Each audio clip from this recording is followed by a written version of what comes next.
We begin this hour with new U.S. efforts to quash Iran's nuclear program. A federal grand jury has just charged two people with trying to send American parts to Iran to help enrich uranium. One of the accused has already been arrested. The other is still at large. Our intelligence correspondent Suzanne Kelly is here in the Situation Room working this story for us. So what are you finding out? Well, prosecutors are saying that Parviz Kaki is a citizen of Iran and Zhongcheng Yi is a resident of China, both allegedly operating from the Philippines. And prosecutors say that over the course of nearly 3 years, the men conspired to obtain materials that are typically used for uranium enrichment without a license and then, as you said, send them on to Iran. Now, it's not your average shopping list. Take a look at what prosecutors say the men were after. Lays and nickel wire, aluminum alloy, rods, mass spectrometers, vacuum pumps, and, Wolf, perhaps the most disturbing radioactive source materials themselves. Now, the indictment lays out fascinating detail about just how the suspects allegedly planned to do this. According to prosecutors, by setting up a front business in the Philippines, ordering the materials, and then shipping them onward to Iran.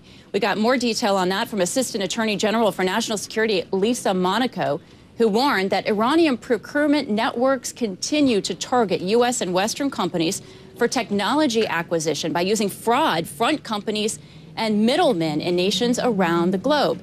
Immigration and Customs Enforcement Director John Morton called this a complex conspiracy to deliver nuclear materials to Iran and a significant threat to national security, Wolf. Do we know, Suzanne, if any of this material actually made it to Iran? Well, we do know that a law enforcement source tells CNN that officials aren't in a position to say right now whether all of those materials made it to Iran. According to the indictment, the suspects were able to successfully ship the lays and nickel alloy. The indictment says that Kaki was trying to get an undercover federal agent to order the radioactive source materials. They can't say, though, right now whether or not those materials, which were the most serious, actually made it into Iran, Wolf. Suzanne Kelly with that information, chilling information. Thanks very much. Let's dig a little bit deeper right now with our national security contributor, Fran Townsend. She's a former Bush Homeland Security advisor. She also serves on the external advisory boards of both the CIA and the Homeland Security Department. So, Fran, what exactly does this mean as far as what's going on behind the scenes with Iran's nuclear program if these charges are accurate? Well, Wolf, what we know for certain, right, is that despite the heavy sanctions, and remember the most recent ones just went into effect on July 1st, despite this sort of complex and very heavy sanctions regime, Iran has found ways to work around that to try and obtain the component parts necessary for their nuclear program. You know, this has been a concern of the U.S. government, and in particular the Department of Defense, for some time. I sit on a number of private boards for defense companies, and the Defense Department comes out and briefs companies who might be approached by one of these fronts and warns them about the kinds of signs to look for in a front company, suspicious activity, suspicious kinds of requests and materials that they may be looking for to overcome the sanctions and to get these parts into Iran. All right, stand by for a moment because I want to pick your brain on another subject, namely Syria. Opposition groups are reporting at least 80 people killed today, one day after an alleged government massacre that killed more than 200 people in a village near Hama. Apparently the single deadliest assault in the regime's 16-month brutal crackdown. And there are now growing signs about Syria's chemical weapons. Our Pentagon correspondent Barbara Starr is working this part of the story for us. So what's going on here, Barbara? Well, look, Wolf, it's well known that Syria has this deadly arsenal of chemical weapons. The question now is, what are they planning to do with it? A new worry about how far Bashar al-Assad will go to keep his grip on power. The U.S. now believes the Syrian regime has moved some of its chemical weapons in recent days. As the fighting continues, U.S. officials will only say the weapons are still under the control of Assad's forces. But a former CIA director says, make no mistake, the U.S. is urgently trying to gather all the intelligence it can. I would see that ratcheting up because you just want to know. Look, at the end of the day, if something untoward's happening, you want to have as much time as possible to assess what it is and be able to develop a response.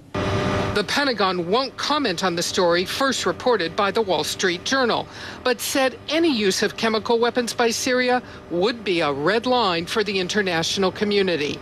Secretary of State Hillary Clinton has already warned Damascus. Given their behavior and the chemical weapons they possess, it is imperative that they understand their international responsibilities. The U.S. military estimates there are nearly 50 chemical weapon sites throughout the country, deadly mustard gas and sarin among the holdings. With violence even spreading to Damascus, officials suggest Assad could have taken the risk of moving the weapons to put them in a safer place.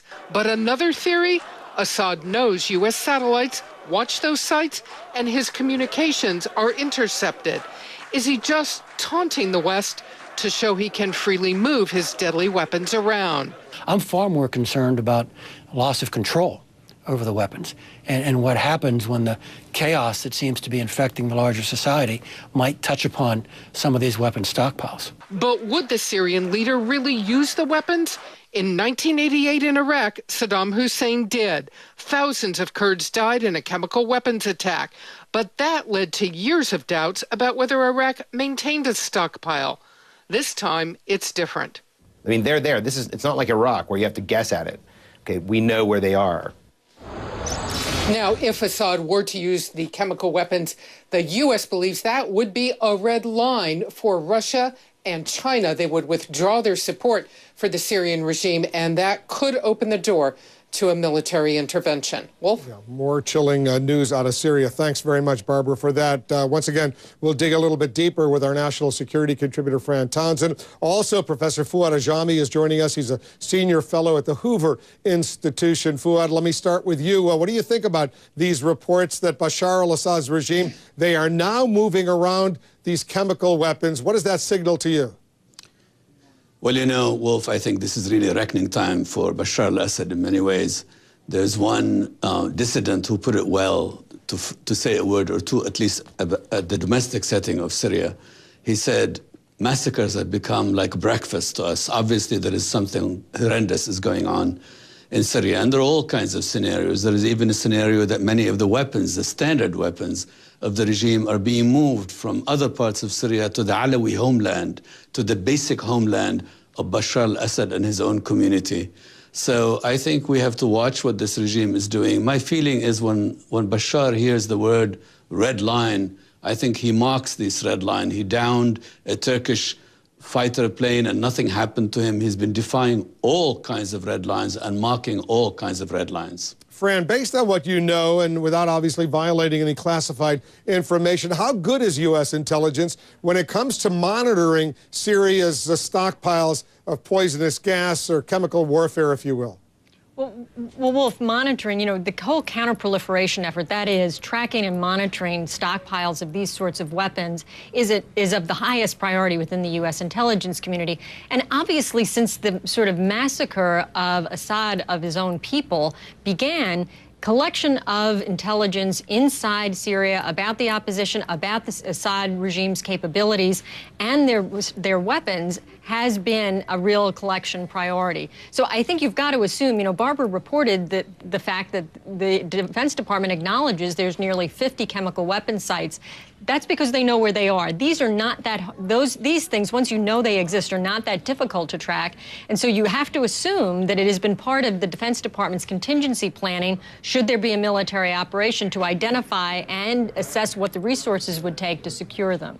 Fouad, we've seen some more high-level defections, civilian defections, military defections, including the Syrian ambassador to Iraq has now affected all of this happening. And I read this quote in the Washington Post in a story. There was an explosion in central Damascus, the capital. The Washington Post reports describing the city as now feels pregnant with rage and ready to explode. The defections coupled with the explosions in the capital, what does that say to you?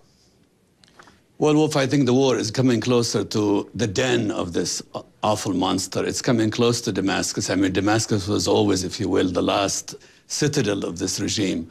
But what's really interesting to me, Wolf, about the recent violence is it's very premeditated, it's very precise, and the aim of Bashar al-Assad has become very obvious. I believe Bashar has now realized he can't win the war for all of Syria. What he's done now is he's begun to do these massacres on the fault line between the Alawi highlanders and the Sunnis in the plains. I mean, these massacres, the massacre in Hula, the massacre in Qubayr, the massacre now in Termisa, these are forlorn hamlets, but they happen to be on the fault line between the Sunni communities and the Alawis, and they've begun ethnic cleansing. This has begun to look like the Balkans, and the man does it, and he has the feeling that the international community will not come to the rescue and will not do anything to stop him. Yeah, I'll bring Fran back in a moment, but Fuad, another strong statement from Hillary Clinton, the Secretary of State, today in the aftermath of this massacre. Similar statements coming in from the White House. Let me read to you a line saying that the United Nations Security Council has to act. History will judge this council, she says. Its members must ask themselves whether continuing to allow the Assad regime to commit unspeakable violence against its own people is the legacy they want to leave. So here's the question, Fuad, will the United Nations Security Council do the right thing? The United Nations Security Council, Wolf, cannot do the right things. It will not do the right things. I don't think either the Russians or the Chinese care about these statements. You know, Senator McCain has a wonderful expression. He says, look, the international community and the United States have run of adjectives. We've described the behavior of the Assad regime in all kinds of terms. We've gone back to the United Nations Security Council again and again, and we meet the same Russian veto, and we meet the same Chinese stalling, and we meet the same indifference. But Bashar al-Assad, I mean, Bashar al-Assad's attitude is, how many military divisions does this UN Security Council have? And if the UN Security Council has no military division, and if there is no intervention from the outside, I think Bashar will go on with the killing and with the strategy that we've talked about, the partitioning of the country, the setting up of Alawi homeland, and the statement to the Syrian people is, I will burn this country before I lose this war. You know, Fran, as we take a look at what's going on right now, it's obvious to me that the situation is a mess. But what's fascinating is that even Syrian opposition and the rebel forces, they are now saying to the UN Special Envoy, Kofi Annan, go away. It's over. We don't want you involved anymore. They're so frustrated. They're so angry at his inability so far to accomplish anything. Well, I think the Syrian opposition is absolutely right to say that. Look, every time Kofi Annan has met with Bashar al-Assad or as the senior leadership of the Syrian regime, he says one thing, Kofi Annan leaves or walks out of a meeting, and the situation actually gets worse. I mean, and so Kofi Annan's engagement gives this air of legitimacy or continuing legitimacy to the extent Assad has any left, and so it undermines the Syrian opposition. I think they're absolutely right. If the UN Security Council and the envoy can't make affirmative progress that can hold and protect the Syrian people, then the Syrian people are better off without them. One final question, Fuad, to you. Bashar al-Assad, knowing what happened to Mubarak in Egypt, knowing what happened to Gaddafi in Libya, do you think he will remain on the ground in Syria till the bitter end, even if it means his life, or at some point will he flee, whether to Russia or Iran or someplace else, to save his life, to save his family and the billions he's probably hidden away someplace?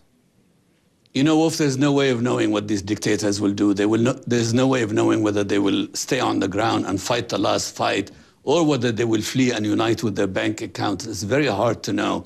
I think what's very clear about Bashar and his family, his mother, his younger brother, his sister, his brother-in-law, these people are dug in.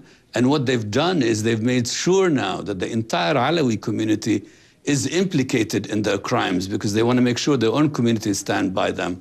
So we don't really know, but the fight is on, and I think this man has shown enormous barbarism. Fuad Ajami, thanks so much for coming in. Fran Townsend, as usual, thanks to you as well.